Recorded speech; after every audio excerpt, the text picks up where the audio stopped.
सो अभी हम एनालिसिस करेंगे रियलिटी सेक्टर को। तो अगर रियलिटी सेक्टर को अगर देखोगे तो ये तो एनालिसिस कर लिया हमने, तो क्या डीएलएफ अपने रेजिस्टेंस के आसपास है या फिर क्या ये सिमिलर चार्ट है? अगर आप देखोगे डेफिनेटली थोड़ा बहुत सिमिलर हमें दिख रहा है, क्योंकि अगर आप देखोगे ये यहाँ से गिरना चालू हुआ और अगर मैं इस चार्ट को थोड़ा सा छोटा करूँ तो ये भी गिरना काफी ऊपर से ही चालू हुआ।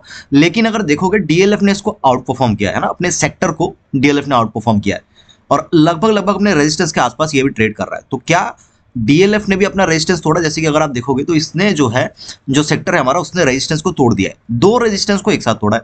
तो क्या डीएलएफ ने भी अपना रेजिस्टेंस को तोड़ा है? अगर आप ध्यान से देखोगे तो इसने तोड़ा था लगभग लगभग 10 अप्रैल को, है ना। तो अगर 10 अप्रैल का कैंडल देखोगे तो यस, तो इसने ऑलमोस्ट ऑलमोस्ट ये जो रेजिस्टेंस है यहाँ से रेजिस्टेंस ले रहा है ना।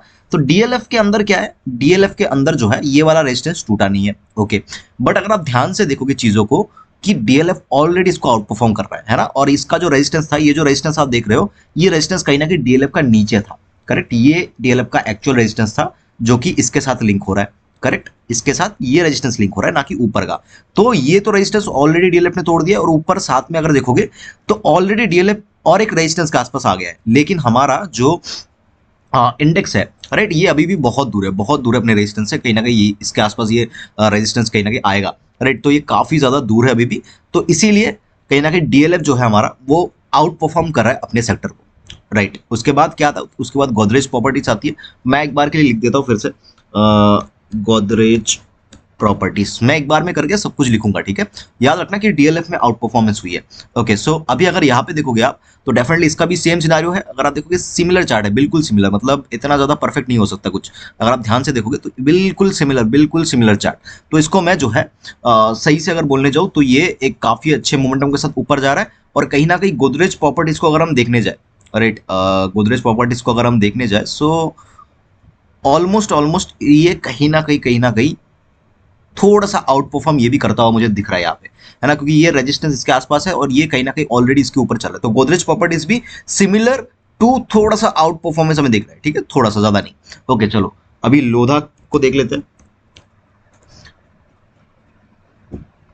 ओके, तो लोधा के अंदर हमें क्या देखने को मिल रहा है? अगर लोधा को देखो आप तो यस, सो ये ऑलरेडी रेजिस्टेंस के ऊपर निकल के ये अभी ऊपर जाने की कोशिश कर रहा है। रोधा अभी भी रेजिस्टेंस के आसपास है, अगर आप देखोगे तो ये इसका रेजिस्टेंस है, करेक्ट।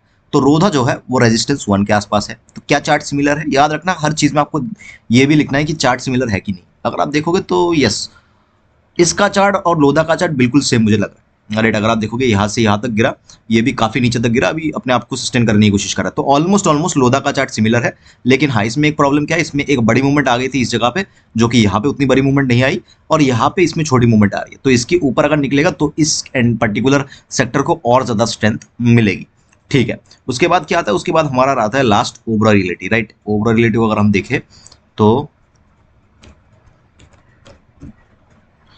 ओबरा रिलेटिव के अंदर क्या चल रहा है? अगर मैं ओबरा रिलेटिव देखूं तो यस, सो ऑलमोस्ट ऑलमोस्ट इसने भी ब्रेकआउट कर दिया। अगर आप देखोगे तो इसने ट्रेल लाइन का ब्रेकआउट कर दिया है। और अगर मैं ध्यान से देखूं तो कहीं ना कहीं इसने भी इस रेजिस्टेंस को ब्रेक किया। लेकिन प्रॉब्लम क्या है इसमें, ये रेजिस्टेंस के ऊपर ब्रेक करके वहीं पे रुका हुआ है। तो एक कंफर्मेशन के लिए जब ये जो ये यहाँ पे ये एक ही जगह पे रुका हुआ है, इसके ऊपर निकल जाएगा, ये एक जो है फ्लैग लिमिट जोन भी हो सकता है, राइट। तो इसके ऊपर जैसे ही निकल जाएगा तो डेफिनेटली एक बहुत बढ़िया मोमेंटम हमें देखने को इसमें भी मिल सकता है। और जो हमारा बेसिकली सेक्टर है वो क्या बोल रहा है, ये डेफिनेटली स्ट्रेंथ दिखा रहा है। तो ये ओवरऑल जो है हमारी रिलेटिव सेक्टर के ऊपर अंडरस्टैंडिंग रहेगी। मैं एक बार फिर से बता देता हूं आपको सीन क्या है। डीएलएफ डेफिनेटली आउट परफॉर्म कर रहा है, गोदरेज सिमिलर टू थोड़ा सा आउट परफॉर्म, ज्यादा नहीं, मतलब 5-10-20% का आउट परफॉर्मेंस चल रहा है उसके अंदर। लोधा रेजिस्टेंस 1 के आसपास है एंड ओबरा रिलेटिव ब्रेकआउट करके ब्रेकआउट पर खड़ा हुआ है ना। मतलब इसको हम ब्रेकआउट भी मान नहीं सकते, ब्रेकआउट नहीं हुआ है ये भी मान नहीं सकते, मतलब बीच में खड़ा हुआ है और वहां पे टाइम पास कर रहा है। मतलब ये एक जो है फ्लैग लिमिट जोन बन सकता है।